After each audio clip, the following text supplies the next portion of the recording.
என்னங்க இந்தாங்க சுண்டக்காய் பக்கோடா செஞ்சுக்கிறேன். எப்படி இதுன்னு பாருங்கள். சுண்டக்காய் பக்கோடா ஆமாங்க, உடம்பு ரொம்ப நல்லது. சாப்பிட்டு பாருங்கள். நல்லா இருக்குதா? இங்கே பேஸ் பார்த்து சொல்லு. சூப்பராக இருக்குது. நல்லா இருக்குதா? உண்மையாக வாங்க. நல்லா இருக்குதுல்ல? சூப்பராக. சரி. எப்படிமா அது என்ன வச்சு டெஸ்ட் பண்ணணும்? அப்படிலாம் ஒன்றும் இல்லைங்க. ஃபஸ்ட்டு செய்கிறவங்க யாருமே அவங்களும் ஃபஸ்ட்டு சாப்பிட மாட்டாங்க. அவங்கள யாரெல்லாம் பிடிக்குமோ குழந்தைங்களுக்கு கணவருக்கு ஃபஸ்ட்டு குத்துட்டு தான் இருந்தாலும் இல்லைனாலும் வீட்டில் இருக்கிற பெண்களை அட்ஜஸ்ட் பண்ணிப்பாங்க. அதுதான் ஃபஸ்ட்டு உங்களுக்கு தரது. நீங்கள் அதை நாங்கள் டெஸ்ட் பண்ணுறோன்னு நினச்சின்னுக்கிறேன். சரி, இப்போ எப்படி செஞ்சுன்னு பார்க்கலாமா? இப்போ நான் ஃப்ரெண்ட்ஸ், இப்போ கண்டினியூவாக நான் எப்படி இந்த பக்கோடா செஞ்சேன்னு சொல்லிட்டு ஜாயின் பண்ணி வீடியோ அப்லோட் பண்ணுறேங்க.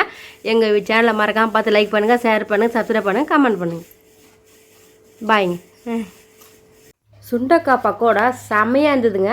வாங்க எப்படி செஞ்சுன்னு பார்க்கலாமா? சுண்டக்காவை ஃபுல்லாக பிரித்து எடுத்துன்னு வந்துட்டேங்க. அதுக்கப்புறம் அந்த செடியில் இருக்கிற கொத்து கொத்தாகிற சுண்டக்காவை ஒன்று ஒன்றா பிரித்து எடுத்துக்கலாங்க. பறித்து எடுத்துன பிறகு பாருங்கள், சுண்டக்காயில் முத்து முத்தாக அழகாக இருக்குது பாருங்கள். இந்த முத்து முத்தாக இருக்கிற சுண்டக்காவை நம்ம எடுத்துன்னு போயிட்டு நல்லா பஞ்சும் போல் நெசுக்கணுங்க. நெசுக்கிறதுக்கு முன்னாடி அம்மிலாம் ஒரு டைம் நல்லா க்ளீனாக கைவிடலாங்க. ஏன்னா கைவி வச்சு தான். அதுக்கப்புறம் சுண்டக்காய் ஒரு ஃபுல்லாக அம்மியில் வச்சு நெசுக்க முடியாதுங்க.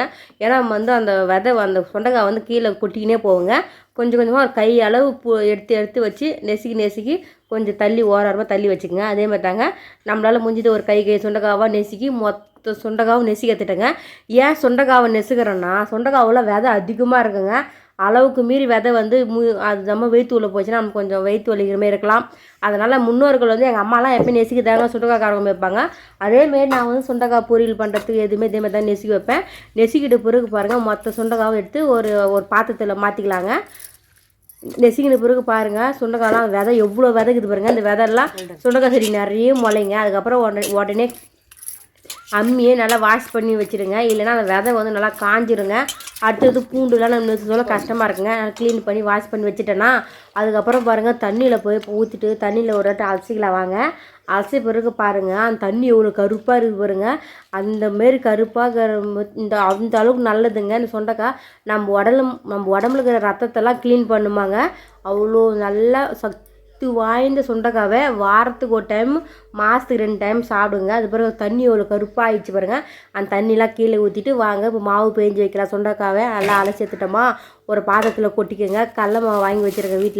வீட்டில் இருக்கிற நம்ம வீட்டில் என்னென்ன பொருளோ அதை வச்சே செஞ்சுக்கலாங்க. கடல மாவு உங்களுக்கு தேவைக்கு ஏற்பங்க.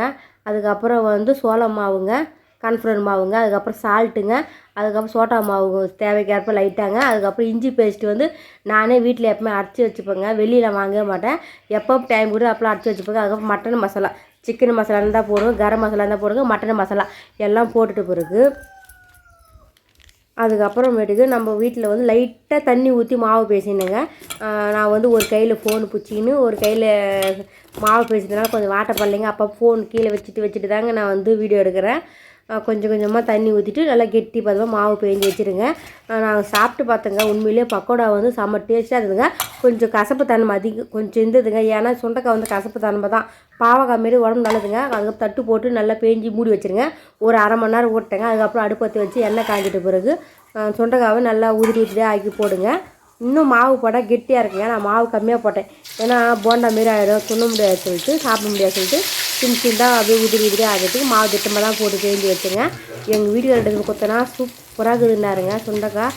இதேமாரியே சுண்டக்காய் பக்கோடா செஞ்சு கொடுன்னு சொல்லிட்டாருங்க.